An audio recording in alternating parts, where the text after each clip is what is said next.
नमस्ते सरस्वती देवे गौरवाणी प्रचारिणे निर्विशेष शून्यवादी पश्चात देशतारिणे। हे कृष्ण करुणा सिंधु दीनबंधु भगवते वासुदेवाय। ओम नमो भगवते वासुदेवाय। ओम नमो भगवते वासुदेवाय। হরে কৃষ্ণ। তো আমরা আজকে শ্রীমদ্ ভগবদ্গীতা কর্মযোগ পর্ব, আমরা গত ক্লাসে আমরা কর্মযোগে আমরা 2 নম্বর শ্লোক পড়েছিলাম, তৃতীয় অধ্যায়ে 2 নম্বর শ্লোক। তো আজকে আমরা অধ্যয়ন করব তৃতীয় অধ্যায়ের 3 নম্বর শ্লোক। তৃতীয় অধ্যায় না কর্মযোগ, কর্ম, খালি কর্ম করতে হবে। কর্ম কর্ম ছাড়া আমাদের কোনো উপায় নাই। কর্ম না করলে আমাদের কি হবে না? পেট চলবে না। কর্ম না করলে কি হবে না? আমাদের গতি, জীবনের গতি কি হবে?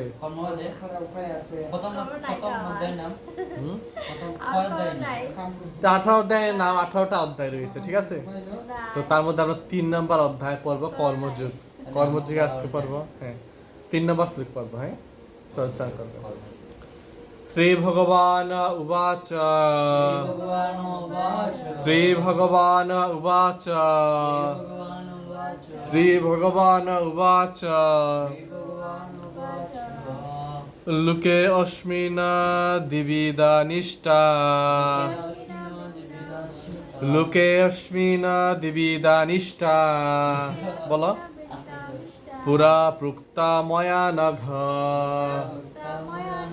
পুরা প্রুক্তা ময়া নঘ জ্ঞান যুগেন সংখ্যানা জ্ঞান যুগেন সংখ্যানা কর্ম যুগেন যোগিনাম কর্ম যুগেন যোগিনাম লোকাস্মিন দ্বিবিধা নিষ্ঠা পুরা প্রুক্তা ময়া নঘ জ্ঞান যুগেন সংখ্যানা কর্ম যুগেন যোগিনাম। আমার বলুন। লোকে অস্মিন দ্বিবিধা নিষ্ঠা পুরা প্রুক্তা ময়া নঘ জ্ঞান যুগেন সংখ্যানা কর্ম যুগেন যোগিনাম। অনুবাদ। পরমেশ্বর ভগবান বললেন, হে নিষ্পাপ অর্জুন, আমি ইতিপূর্বে ব্যাখ্যা করেছি যে 2 প্রকার মানুষ আত্ম উপলব্ধি করতে চেষ্টা করে। কিছু লোক অভিজ্ঞতা লব্ধ দার্শনিক জ্ঞানের আলোচনা মাধ্যমে নিজেকে জানতে চান এবং অন্যেরা আবার তা ভক্তির মাধ্যমে জানতে চান। খুবই গুরুত্বপূর্ণ শ্লোক, তৃতীয় অধ্যায় কর্মযোগ। মনে রাখবেন, কর্ম। তো প্রকৃতপক্ষে আমরা আগে পূর্বে আলোচনা করেছি এই অধ্যায়টি শুরু করার আগে। তো প্রকৃতপক্ষে আসলে এই জগতে আমাদের কাউকে না কাউকে অবশ্যই কোনো কর্মের মধ্যে থাকতে হয়, ঠিক আছে? যেমন আমি একটু আগে পেলাম, আপনারা কি দেখছেন? নাটক বা ছবি বা যে কোনো কিছু দেখছেন কম্পিউটারে। তো এটাও কিন্তু একটা কর্ম, এটাও কিন্তু একটা কর্ম। ছবি দেখা, গান শোনা, গান গাওয়া, এগুলাও কিন্তু কর্ম। জীবন ধারণের জন্য কর্ম করা, ঠিক আছে? জগতের সবচেয়ে জীবন যুদ্ধ, পেট পালনের জন্য আমাদের কত কর্ম হয়, মাথার ঘাম পায়ে ফেলতে হয়, এইটুকু জাস্ট একটু আহারের জন্য, ঠিক আছে? একটু আহারের জন্য আমাদের এই জীবন যুদ্ধে কত কর্ম, কত কষ্টের স্বীকার করতে হয় আমাদের, ঠিক আছে সবাই? এই জন্য এই জগতে প্রকৃতপক্ষে কর্ম করতে হয় আমাদের।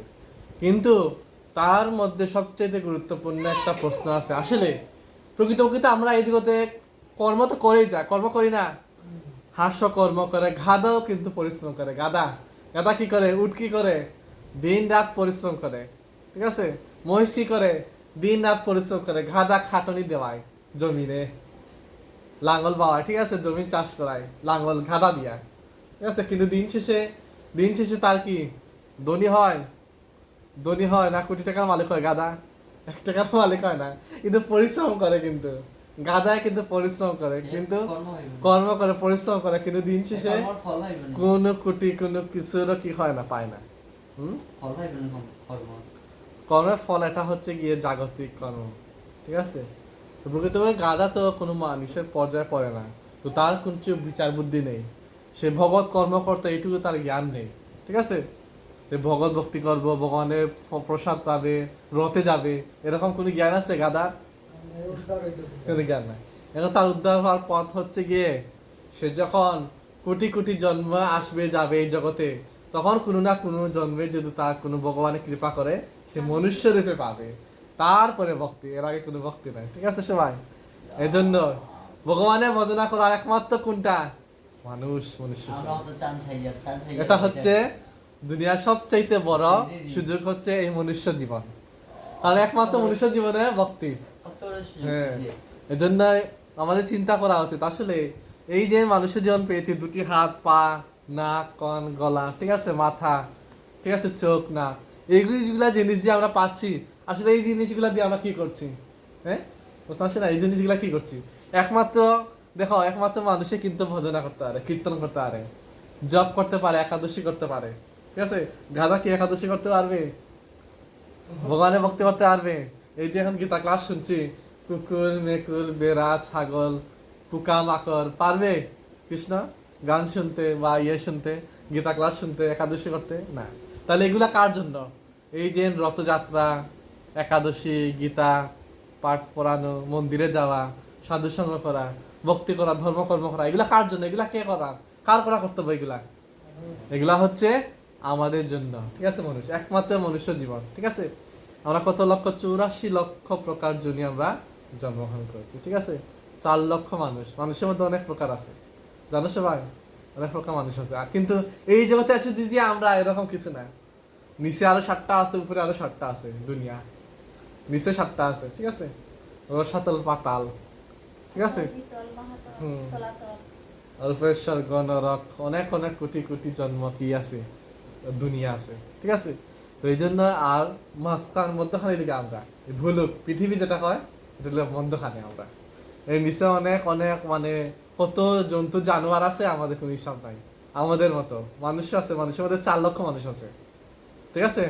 নাগা আছে, ঠিক আছে, মানুষের মতো পশু জনি, মানুষের মতো, কিন্তু কিসের মতো? পশুর মতো জীবন যাপন। আমাদের মতো মানুষ আছে 4 লক্ষ প্রকার, 4 লক্ষ প্রকার মানুষ আছে, কিন্তু তারা কি করতে হয়? আমাদের মতো তাদের জ্ঞান বুদ্ধি নেই। হ্যাঁ, 4 লক্ষ মানুষ গেল, তারপরে আছে 9 লক্ষ উভচর প্রাণী। 9 লক্ষ উভচর প্রাণী চিনছো? উভচর প্রাণী, উভচর প্রাণী নিয়ে যারা বুক দিয়ে কি হেঁটে যায় প্রাণী, যেমন সাপ, কুমির, টিকটিকি, ভ্যাং, তাহলে উভচর প্রাণী, উভচর প্রাণী, ঠিক আছে, যারা বুকে ভর দিয়ে হাঁটে। এইরকম 9 লক্ষ কি আছে। তারপরে 10 লক্ষ গাছ, 10 লক্ষ গাছ, কত ধরনের গাছ আছে এই জগৎ আমরা জানি, হিসাব নাই, কত লক্ষ আছে, 10 লক্ষ গাছ আছে, গেছে গাছপালার বিষয়। এখন 11 লক্ষ জীব জন্তু, 11 লক্ষ প্রকার, 11 লক্ষ না, 11 লক্ষ প্রকার, জাত, জাত আর কি, জাত যেটা হয়। তাহলে জীব জন্তু, গাছপালা, মানুষ। এখন আমাদের হচ্ছে গিয়ে কীট পতঙ্গ হচ্ছে 11 লক্ষ, আর 20 লক্ষ হচ্ছে বিভিন্ন ধরনের উদ্ভিদ, ঠিক আছে, বিভিন্ন ধরনের উদ্ভিদ দিলে 20 লক্ষ। এরকম 84 লক্ষ প্রকার জীবজনী রয়েছে, ঠিক আছে সবাই। আর 84 লক্ষ জীবজনীর মধ্যে কোনটা সবচেয়ে উত্তম? কোনটা? মানুষ। একবারে হচ্ছে বুদ্ধিমান বা সর্বোৎকৃষ্ট একটা জীব হচ্ছে মানুষ। মানুষের সব প্রকার কি আছে? বিচার বুদ্ধি ক্ষমতা সবকিছু ভগবান দিয়া দিছে মানুষে, একমাত্র মানুষে দিয়া দিছে বিচার বুদ্ধি ক্ষমতা। এখন প্রশ্ন হচ্ছে, মানুষকে যেভাবে ভগবান বুদ্ধি দিছে, ঠিক আছে, বিচার বুদ্ধি দিছে, তেমনি মানুষকে আবার বলা হয় সবচেয়ে নিকৃষ্ট প্রাণী। কিভাবে? দেখো, মানুষের বিবেক বুদ্ধি আছে, ঠিক আছে, কিন্তু মানুষের বিবেক বুদ্ধি থাকা সত্ত্বেও সে পশুর মতো আচরণ করে না, করে না? মানুষের মধ্যে হিংসা নিশা নাই না, আছে না? নাই, নাই। ভাইয়ে ভাইয়ে মায়ের না, হয় না? টাকা পয়সা জায়গা জমি লাগি মায়া হয় না, হয় না? বাপরে খুন করে না, খুন করে না? বারে খুন করে, বাপরে খুন করে, অনেক অনেক এরকম ঘটনা প্রতিনিয়ত। একটা মানুষ কখনো, একটা পশু কখনো অন্যের ক্ষতি করবে না। একটা পশু কখনো অন্যের ক্ষতি করবে? একটা পশু কখনো অন্যের ক্ষতি করতে পারে না, কিন্তু মানুষ মানুষের ক্ষতি করে।